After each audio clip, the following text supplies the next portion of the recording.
وانفعنا وعلمتنا وزدنا علما.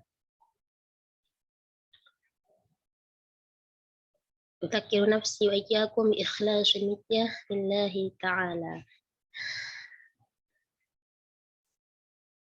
Alhamdulillah, kali ini insya Allah kita akan melanjutkan kajian Al-Thaqafah Al-Islamiyah. Sekarang pada pelajaran ke-7, insya Allah. Kita langsung saja ya.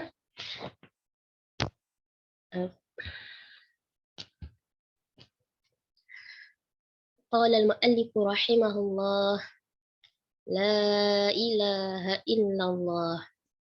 Tema kita pada kajian kali ini ialah la ilaha illallah.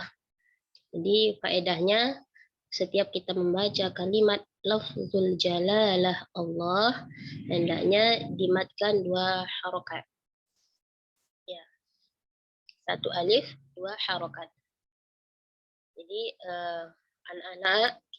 anak didik kita ajari juga seperti itu agar terbiasa untuk hal yang baik, membaca dengan yang baik dan benar. Jadi setiap lafaz jalalah Allah dikasih 2 harokat itu. La ilaha illallah. Allahu hayyun la yamut. Allahu hayyun la yamut. Allahu qadirun ala kulli syai'. Allahu qadirun ala kulli syai'. Allahu maliku kulli syai'. Allahu maliku kulli syai'. Allahu alimun bikulli syai'. Allahu alimun bikulli syai'. Allahu la yakhfa alaihi syai'. Allahu la yakhfa alaihi syai'.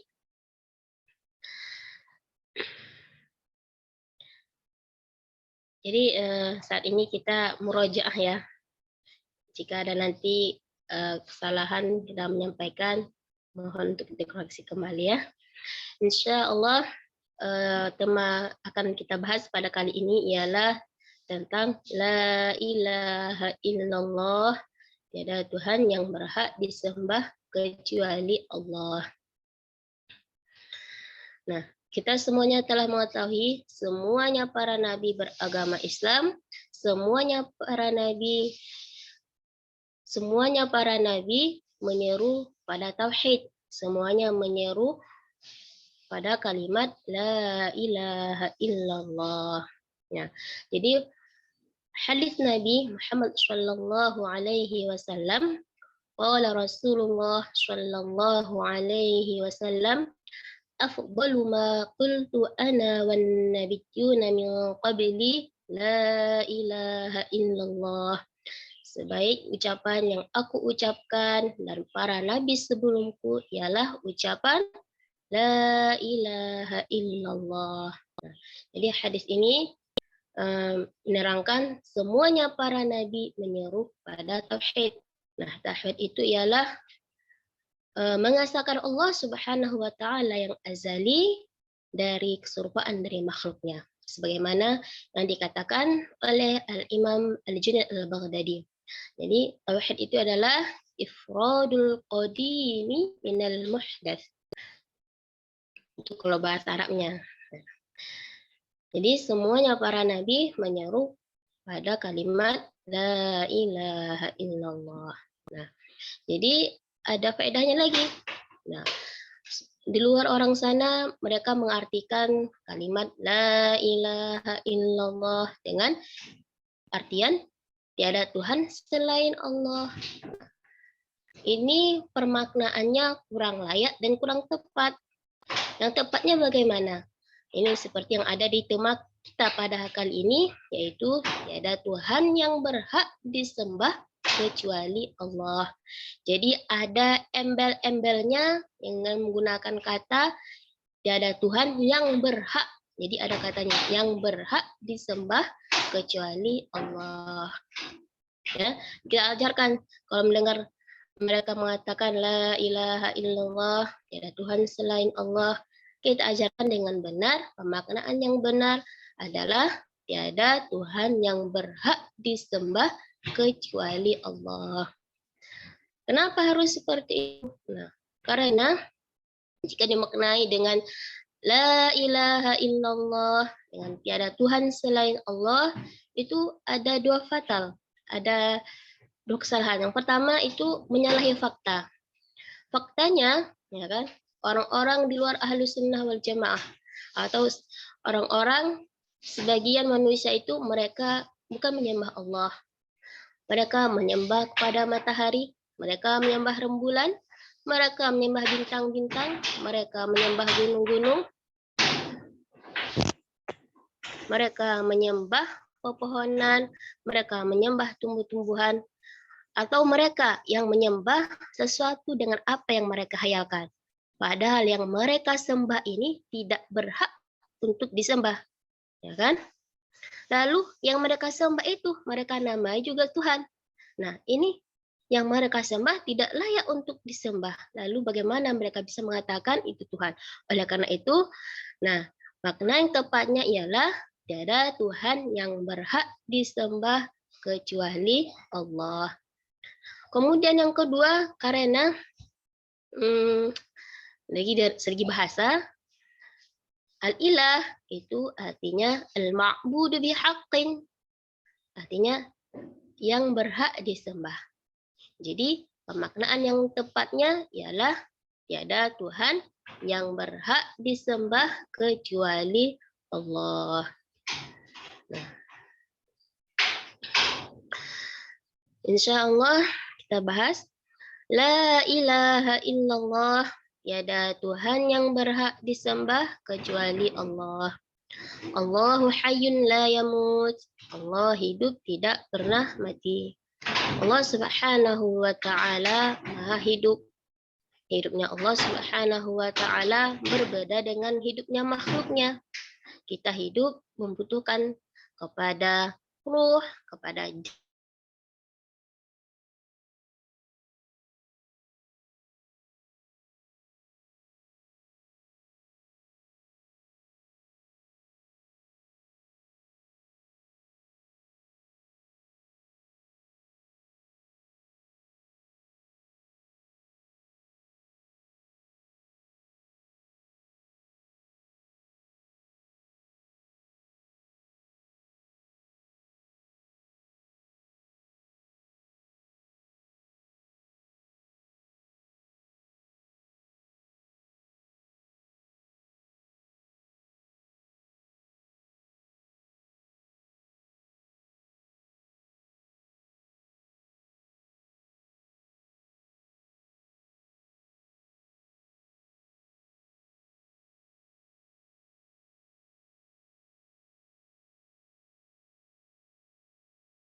Maaf, ada gangguan sedikit. Mohon maaf sekali.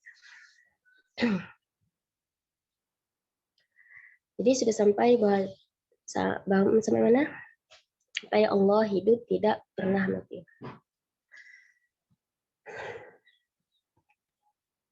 Bismillah, Allah hidup tidak pernah mati. Allah Subhanahu wa taala di antara sifat wajib baginya ialah al-hayah, yaitu Allah Maha hidup. Allah hidup berbeda dengan makhluknya.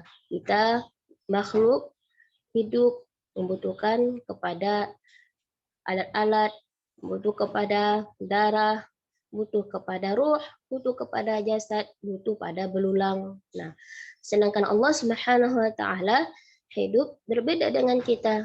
Hidup tanpa ruh, tanpa jasad, tanpa darah, tanpa otot, tanpa sumsum, tulang sumsum, otot dan yang lainnya. Allah Subhanahu wa taala Maha hidup. Allah Subhanahu wa taala hidup tidak pernah mati. Allah Subhanahu wa taala hidup dengan sifatnya hidup yang azali dan abadi. Allah Maha Kuasa atas segala sesuatu. Allahu qadirun ala kulli syai'. Allah Maha Kuasa atas segala sesuatu. Kita yakini, kita ajarkan bahwasanya segala sesuatu yang terjadi di muka bumi ini ialah dengan kuasanya Allah Subhanahu wa taala. Semua yang berlaku di muka bumi ini, kehidupan yang pahit, manis, bahagia, sedih, sengsara, semuanya itu terjadi dengan takdirnya Allah, dengan maha kuasanya Allah Subhanahu wa taala.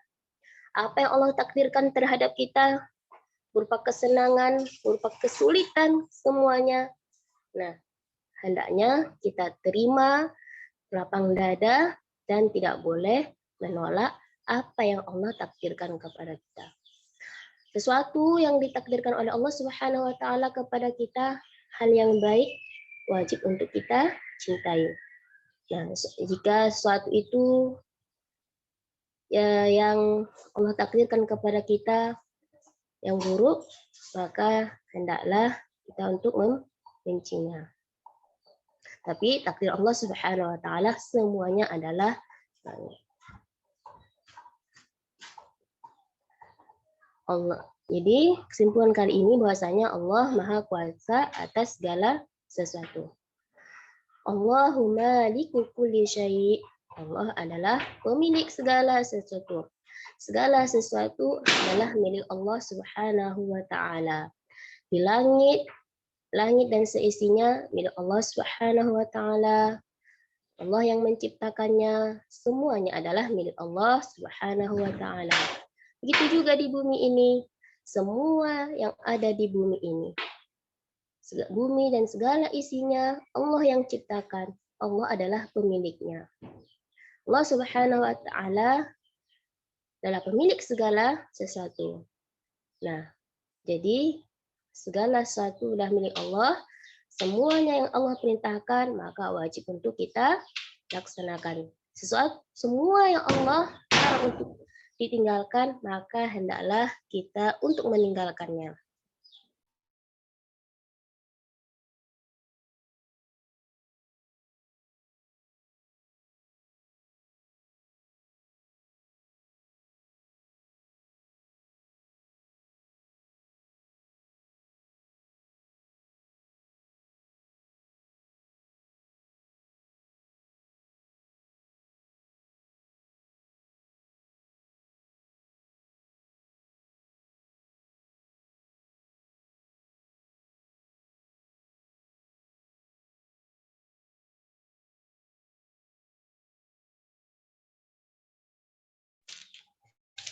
Maaf, ada gangguan?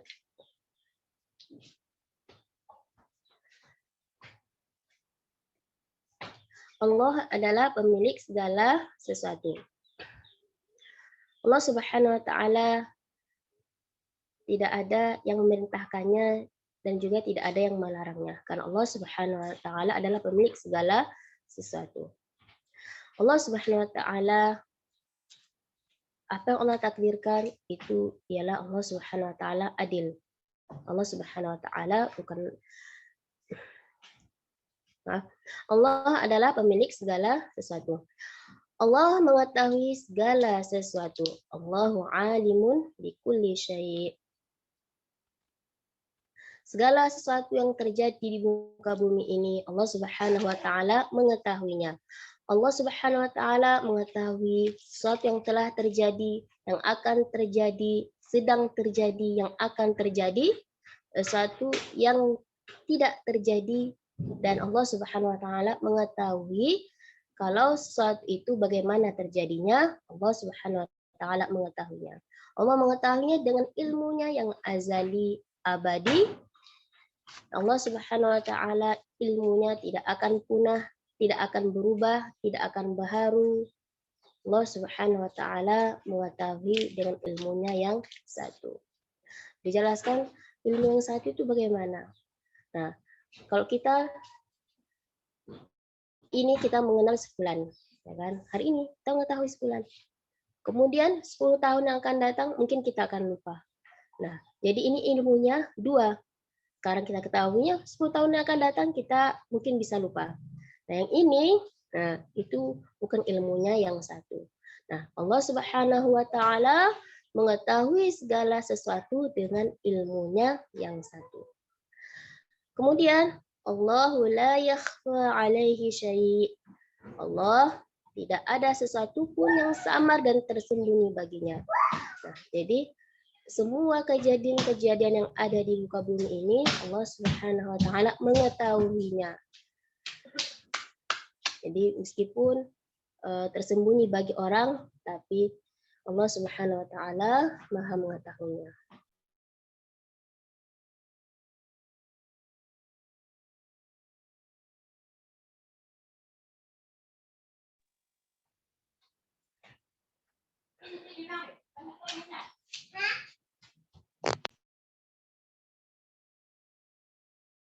Kita lanjut.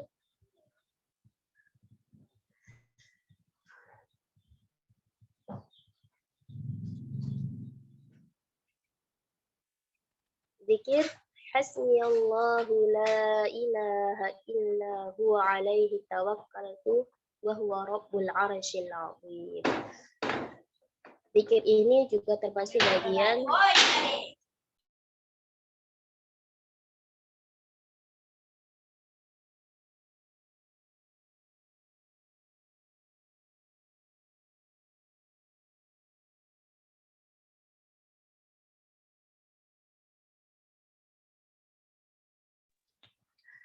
zikir hasbiyallahu la ilaha illa huwa alaihi tawakkaltu wa huwa rabbul arsyil azim.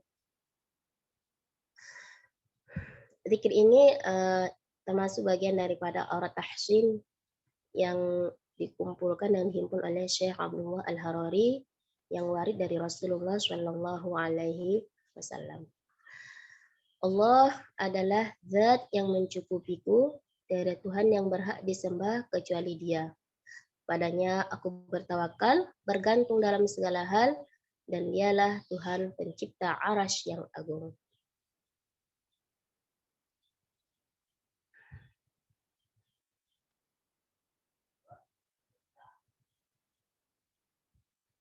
Kita lanjut. Mungkin jika ada yang belum bisa dipahami atau pertanyaan dari yang pelajaran ke-7, boleh ditanyakan.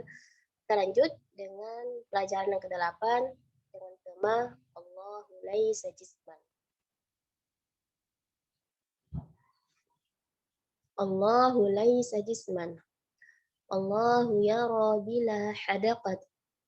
Allahu yasma'u bila udhun. Allahu yara bila hadaqatin. Allahu yasma'u bila udhunin. Allahu yatakallamu bila lisanin wala syafatain. Allahu yatakallamu bila lisanin wala syafatain. Allahu laysa lahu a'dha'un wala jawarih. Allahu alimun bila muallim. Allahu alimun bila muallim. Allahu la yushbihu syai'a. Allahu la yushbihu syai'an wa la yushbihuhu syai'. Allahu la yushbihu syai'an wa la yushbihuhu syai'. Tema kali ini ialah Allah bukan benda. Allah Subhanahu wa taala bukanlah benda. Allahu laisa jisman. Allah bukanlah benda, baik benda tersebut benda kasif maupun benda latif. Benda kasif itu ialah sesuatu yang bisa disentuh oleh tangan, seperti manusia, jin, dan yang lainnya. Nah, Allah Subhanahu wa taala bukanlah seperti benda kasif. Allah Subhanahu wa taala juga bukan bagian daripada benda latif, sesuatu yang tidak bisa disentuh oleh tangan. Nah, seperti cahaya, seperti angin. Nah, itu benda latif. Nah, Allah Subhanahu wa taala bukanlah demikian. Karena Allah Subhanahu wa taala laisa jisman. Allah Subhanahu wa taala bukan benda. Allah melihat tidak dengan bagian hitam biji mata. Jadi Allah Subhanahu wa taala bukan benda. Nah, Allah Subhanahu wa taala di antara sifatnya ialah melihat. Nah, melihatnya Allah Subhanahu wa taala bukan sama seperti kita. Kalau kita melihat dengan bagian kelopak mata, bagian bola mata, hitam putihnya, pupilnya, dan yang lainnya. Allah Subhanahu wa taala bukan yang demikian. Allah melihat tidak dengan bagian hitam biji mata dan yang lainnya. Karena Allah Subhanahu wa taala bukan benda. Allah tidak serupa dengan makhluknya. Nah, karena itu dikatakan tadi Allah bukan benda. Allah tidak serupa dengan makhluknya. Kemudian Allah mendengar. Allah mendengar tidak dengan telinga. Nah, sifat wajib bagi Allah ialah antaranya as-sama', yaitu mendengar. Mendengarnya Allah Subhanahu wa taala tidak sama dengan kita. Kalau kita ada daun telinga, ada gendang telinga, ada alat lainnya. Nah, Allah Subhanahu wa taala mendengar tanpa telinga, tanpa daun telinga, dan yang lain-lainnya. Allah Subhanahu wa taala berkalam. Allah berkalam tidak dengan lidah dan dua bibir. Allah Subhanahu wa taala berkalam, namun kalamnya Allah Subhanahu wa taala tidak sama dengan makhluk. Kita berbicara dengan anggota tubuh, dengan alat-alat lainnya, namun Allah Subhanahu wa taala tidak sama dengan kita. Tidak dengan lidah dan dua bibir dan yang lainnya. Allah Subhanahu wa taala tidak memiliki bagian-bagian tubuh dan anggota badan. Allah Subhanahu wa taala tidak memiliki bagian anggota tubuh yang kecil maupun yang bagian tubuh yang besar. Allah Subhanahu wa taala bukanlah benda. Allah Subhanahu wa taala Maha mengetahui tanpa ada yang mengajarinya. Nah, ini adalah perbedaan kita. Waalaikumsalam. Allah Maha mengetahui tanpa ada yang mengajarinya. Allah Subhanahu wa taala mengetahui dengan ilmunya yang azali dan abadi. Kita mengetahui ilmunya kita tidak tahu.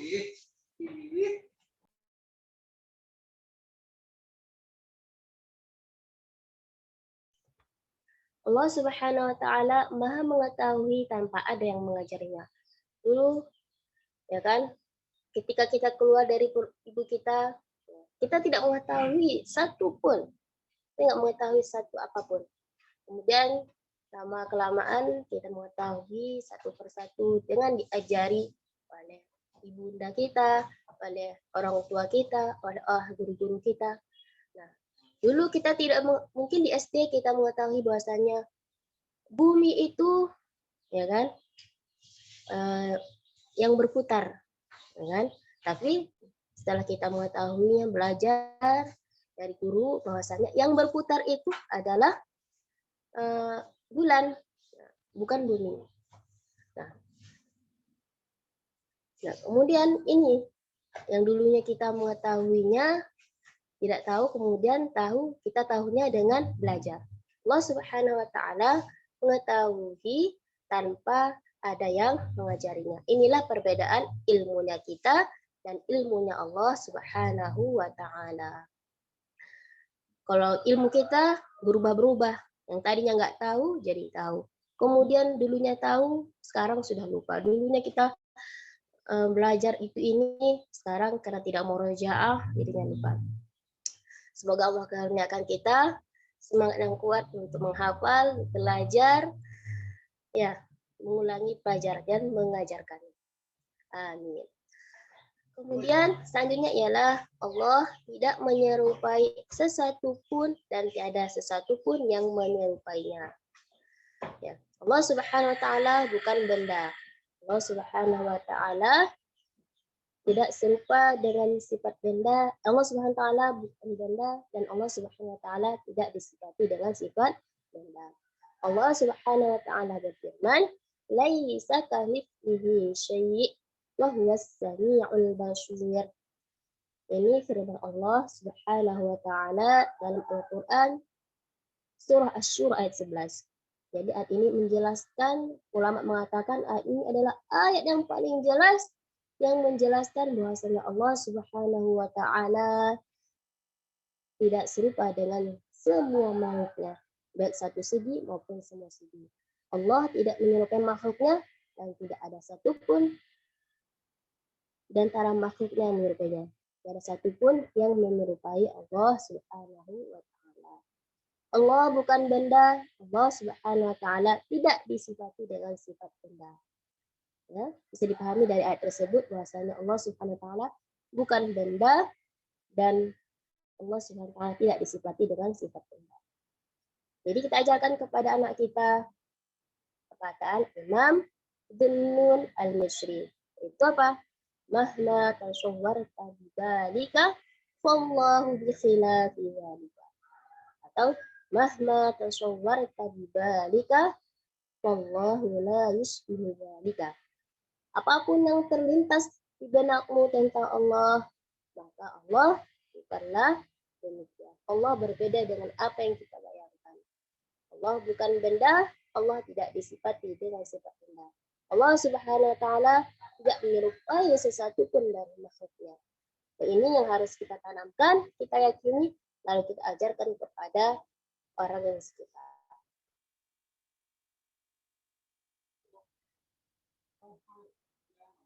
Hafalan Subhanallah wa bihamdi la quwwata illa billah. Subhanallah wa bihamdi la quwwata illa billah. Jadi ini hafalan zikir, ya kan? Kita ajarkan kepada anak didik, suruh mereka menghafalkannya. Ya, di antara keistimewaannya, ulang lagi, As-Tsaqafah Islamiyah ini sangat luar biasa sekali. Di antaranya membuat tentang penjelasan aqidah, penjelasan aqidah Ahlussunnah wal Jamaah. Kemudian disebutkan lagi tentang zikir, tentang hafalan yang lainnya. Subhanallah wa bihamdih la quwwata illa billah. Maha suci Allah, dan dengan memujinya tiada kekuatan untuk melakukan ketaatan kecuali dengan pertolongan Allah. Kita cukupkan sampai sini penjelasan Tsaqafah al-Islamiyah pada pelajaran 7 dan 8. Mungkin ada yang bisa diulang atau terlalu kecepatan.